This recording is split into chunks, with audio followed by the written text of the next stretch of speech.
একটি সারস ও একটি শিয়ালের গল্প। একটি সারস ও একটি শিয়ালের বেশ বন্ধুত্ব গড়ে উঠেছিল বেশ কিছুদিন ধরে। একদিন শিয়াল তার বাড়িতে সারসকে দুপুরের খাবার নিমন্ত্রণ করল। সারস যথারীতি শিয়ালের ডেরায় এসে হাজির হলো। শিয়াল দুজনের দুপুরের খাবার ব্যবস্থা করলো।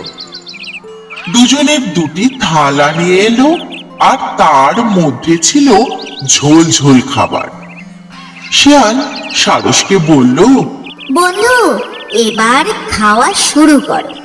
সরু ঠোঁট দিয়ে সারস কিছুই মুখে তুলতে পারল না, অথচ শেয়াল তার জিভ দিয়ে চেটে পুটে সবটা খেয়ে নিল। এক পেট খিদে নিয়ে সারস পরম বন্ধু শিয়ালের কাছ থেকে বিদায় নিল।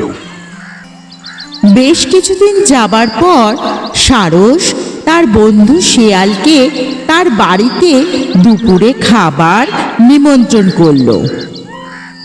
এবার সারস এক পেট খিদের কথা মনে করে দুটি কুঁজো এনে উপস্থিত করলো তার সামনে। যথারীতি শিয়াল নিমন্ত্রণ রক্ষা করতে এসে বসল। তাতে ঝোল জাতীয় খাবার ছিল।